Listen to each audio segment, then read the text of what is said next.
Coworking podcast. This is your host, Jamie Russo. I hope you are doing well today. I'll tell you what's happening on my Monday while I record this. I for sure should be at a co-working space. I still have not found the right local option for me. There's one opening in a few weeks, so I'm going to check that out. We have plumbing work being done. We had a significant plumbing project done. My husband gets annoyed when I talk about our plumbing issues in public. They had to they had to dig up the floor in one of our bathrooms.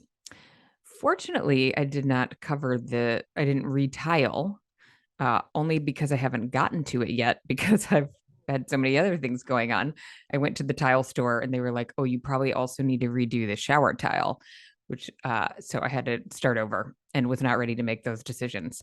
So that did not get done. And we had a leak in our radiant heat a radiant heat pipe. We have radiant heat in our floor. I might have mentioned this before. So the guy came to fix that leak and said, "You have another leak." And I was like, "We don't have another leak."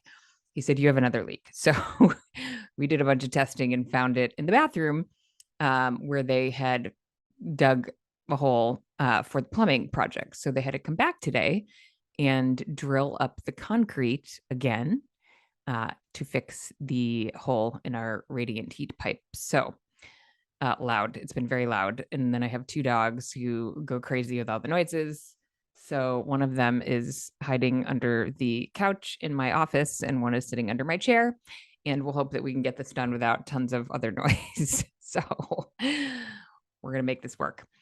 So I hope your fall is off to a good start. We are going to talk today about one of the themes that I heard from attendees at the GWA conference. Giovanni and I did a deep dive debrief on the conference over on the Flex Uncensored podcast that'll be out by the time you hear this, so you can go over and listen to that.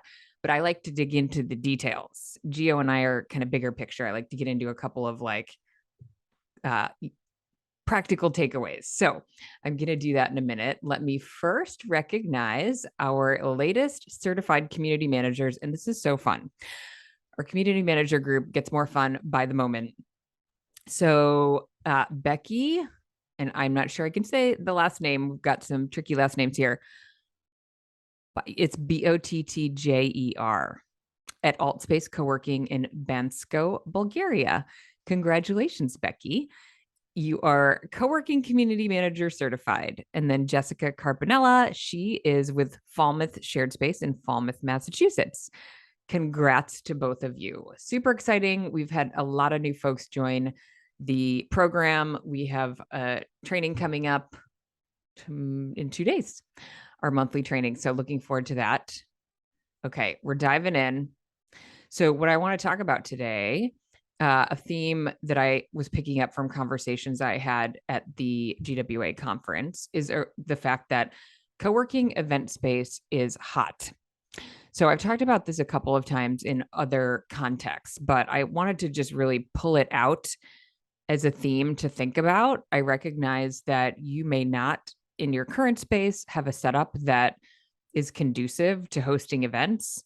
By events, I don't mean member events. I mean events for or big meetings. So not just little conference room meetings, but larger gatherings for other companies. So let me give you some examples, and not all need to be large, but I'm not talking about our 2-person meeting room. That was not a big part of the discussion. It was more around training rooms, offsite rooms. So let me talk about a few of the use cases. So I have heard this from some of our members on our calls.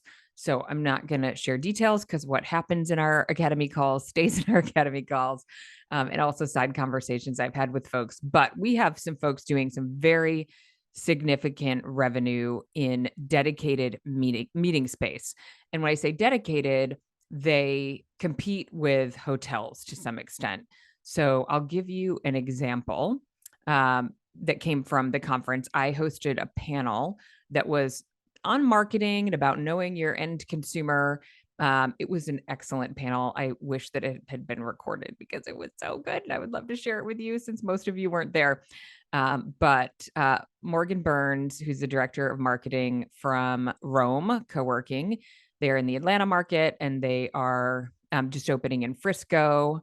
Rob Archer, who is the CEO for Codebase Coworking in Charlottesville, Virginia, and Javier.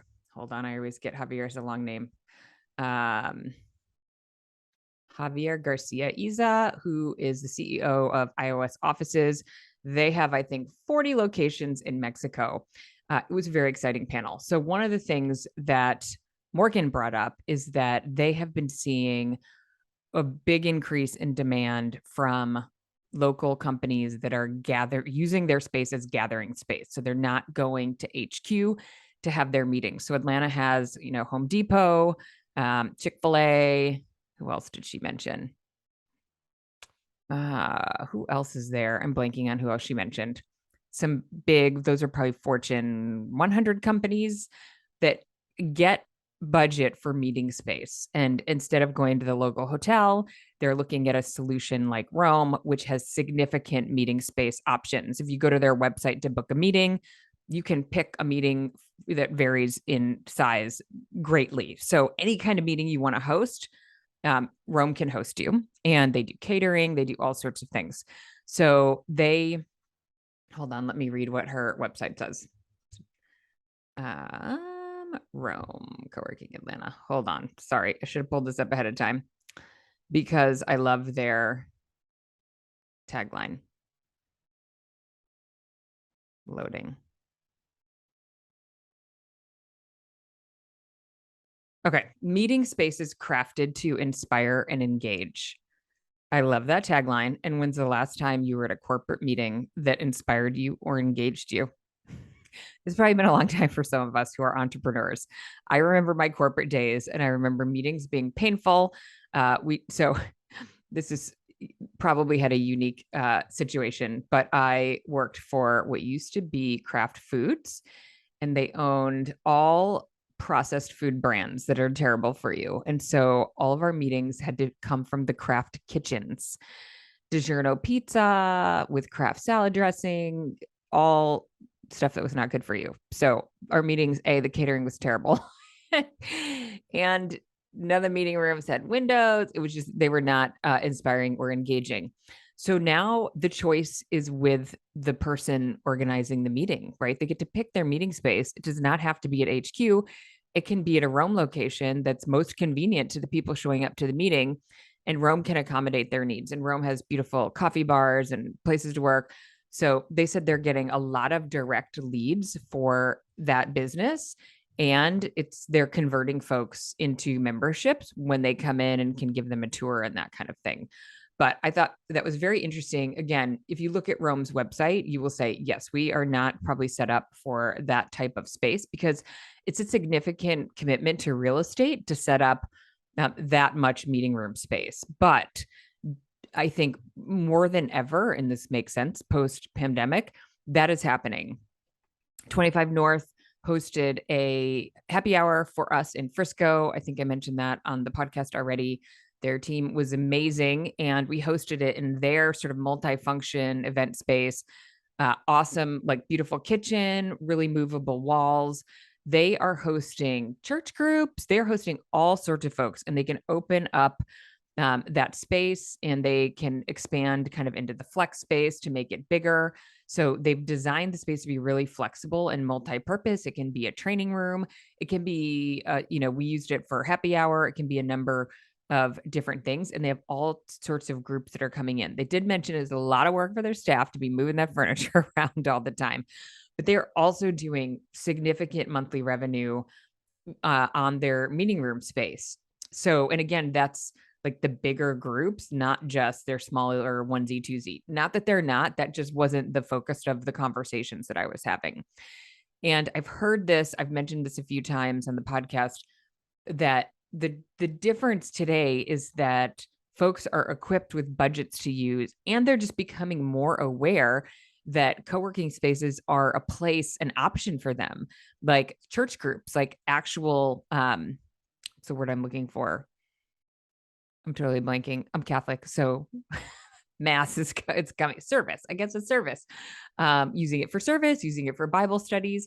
Super interesting. I have two groups in my co-working startup school that are working on co-working spaces to, multi-purpose in that function. So I know there are folks out there that work with churches to convert the space that they have into co-working, but also folks that don't have space where they want to offer services can use co-working spaces to do that. And they don't have to build their own facilities. So not that, that's the thing that you have to host, but lots of interesting use cases depending on what you're willing to host. On the Flex Uncensored podcast, we interviewed Grant Barnhill, one of my favorite interviews. He's so interesting. And what they're doing with hospitality is very, very compelling. They are starting to do significant events. We're talking like weddings. They have a really beautiful sort of boutique hotel lobby feel. And they're doing really, really well hosting sort of personal events, not business events. But those things are starting to happen. One other thing that I kind of wanted to mention that's been on my mind is one of the other kind of data points that kept coming up was, nobody's going to the office on Monday or Friday. And that makes sense. And I continue to see people posting free co-working Friday. And I think that's probably like running on a hamster wheel. Like, is that going to work? People want to stay home and get their stuff done or spend time with their kids, or they just don't want to go out of the house on Friday. And Monday maybe is like meeting day and you just do that at home because you don't need to go to the co-working space to do that. So I wonder, even if you don't have ideal event space in your current space, if you could do something with opening up the space to bigger events or meetings on a Monday or Friday. Like, might we get to the point, I could be totally wrong about this, but might we get to the point where your memberships only include Friday access for office members? So if you rent a private office, you can get access to your office anytime you want, but the membership doesn't include Fridays because no one comes on Fridays. And why, if you, well, you could just not staff on Fridays. And wouldn't you be an amazing employer if you could give your team Friday off, or you make it reservable for offsites and generate revenue? So I think this is one of those opportunities where you might just sort of like start thinking about what's changing and what's possible and what makes the most sense for your space, for your business model. What are the opportunities to monetize? If you're thinking about a second location, maybe do some, extra research and due diligence on what that looks like. We've definitely talked about the idea that dedicated events might be the way to make smaller locations work.